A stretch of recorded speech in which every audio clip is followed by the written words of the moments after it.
어제 미국 증시가 크게 하락했는데요. 다우 마이너스 2.08%, S&P 500 마이너스 2.70%, 나스닥은 무려 마이너스 4.00%나 떨어졌습니다. 특히 매그니피센트 7 빅테크 주식들이 폭락했는데요. 테슬라가 15.43%나 떨어졌고 엔비디아, 애플, 메타도 5% 정도씩 하락했어요. 35. 이들 종목은 올해 최악의 하루를 보냈다고 해요. 이 모든 사태의 주범은 트럼프 대통령의 발언이었어요. 그는 폭스뉴스 인터뷰에서 우리가 하는 일이 매우 크기 때문에 과도기가 있을 수밖에 없다 며 경기 침체 가능성을 부인하지 않았어요. 또 우리는 불을 미국으로 되돌리고 있다 며 시간이 조금 걸리겠지만 큰 도움이 될 것이라고 말했고, 경기 침체에 대해선 그런 걸 예측하는 걸 싫어한다 며 혼란을 겪을 것이지만 괜찮다고 답했어요.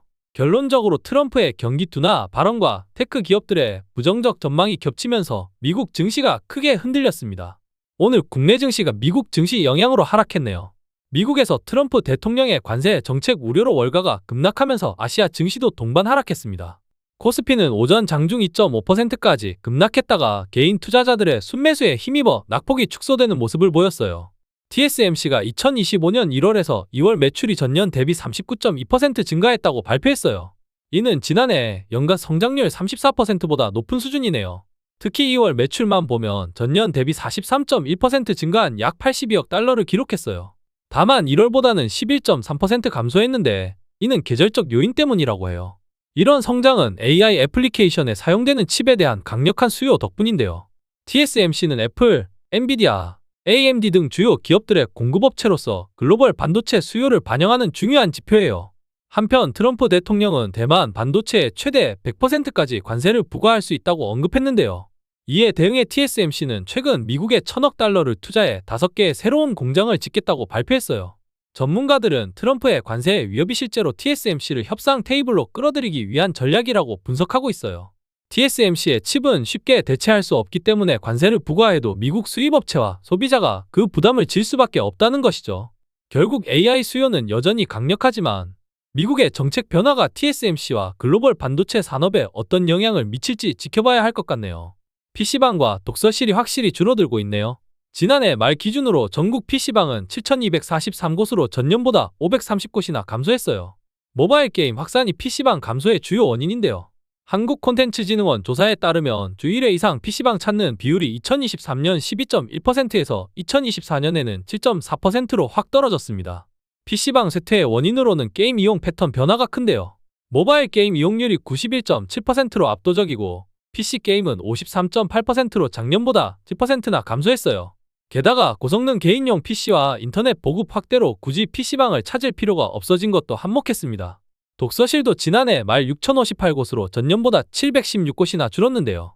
이건 스터디 카페가 빠르게 독서실을 대체하고 있기 때문이에요. 스터디 카페는 2015년 112개에서 지난 10월 말 기준 6,944개로 무려 62배나 증가했어요. 칸막이 없는 좌석, 자유로운 음료 취식, 트렌디한 인테리어 등 차별화된 서비스로 공부 공간의 새로운 강자로 떠올랐습니다. 가공족이라 불리는 카페에서 공부하는 문화도 확산되고 있어요. 대학생 563명 중 41%가 카공족이라고 답했을 정도니까요. 결론적으로 모바일 게임 확산과 스터디 카페의 급성장이 전통적인 PC방과 독서실의 감소를 가속화하고 있네요. 버퍼 ETF는 하락장에서 손실을 제한하면서 상승장에서 일부 수익을 추구하는 상품이에요. 쉽게 말해 완충 장치가 달린 ETF라고 보시면 됩니다. 예를 들어 10% 버퍼 ETF는 기초자산이 10%까지 하락해도 손실이 없지만 대신 상승 시 수익에는 상한선이 있어요. 미국에서는 이미 활발하게 거래되고 있고 2020년 73개, 46억 달러에서 2024년 327개, 548억 달러로 크게 성장했습니다. 국내에서는 삼성자산운용이 코덱스 미국 S&P 500 버퍼 3월 액티브를 출시할 예정인데요. 이는 국내 최초의 버퍼 ETF가 될 거예요. S&P 500이 최근 2년간 20% 이상 상승 후 하방 압력을 받고 있는 지금 하락 위험을 완화해주는 버퍼 ETF 출시 시기는 딱 맞는 것 같네요. 결론적으로 버퍼 ETF는 하락 위험을 줄이고 싶은 보수적인 투자자들에게 좋은 선택지가 될 것 같습니다. 자영업자 수가 1월에 550만 명으로 집계됐는데요. 이는 코로나19 팬데믹 수준으로 떨어진 거라고 합니다. 작년 11월과 비교하면 2개월 만에 무려 20만 명 이상이 감소했고, 이는 1997년 IMF 외환위기나 2008년 글로벌 금융위기 때보다도 더 낮은 수준이라고 해요. 자영업자들이 줄어든 이유는 뭘까요? 바로 경기 침체와 내수 부진 때문인데요. 소비자들이 외식이나 다른 활동에 대한 지출을 줄이는 방향으로 행동이 바뀌었고, 높은 물가와 금리도 사업 운영을 어렵게 만들었다고 합니다. 한국기업연맹이 실시한 조사에 따르면 자영업자 10명 중 4명은 폐업을 고려 중이라고 해요. 또 72.6%는 작년보다 매출이 평균 12.8% 감소했다고 응답했고, 61.2%는 올해도 매출이 더 줄어들 것으로 예상한다고 합니다. 결론적으로 자영업자 수는 계속 감소할 가능성이 높아 보이며, 이는 지역 경제 약화와 일자리 감소로 이어질 수 있는 심각한 상황이 되고 있습니다. 개인 투자자들이 자동차와 2차전지 등 주가 하락폭이 큰 낙폭 과대주를 적극 매수하고 있어요. 밸류에이션 정상화에 따른 주가 반등을 기대하는 모습이네요.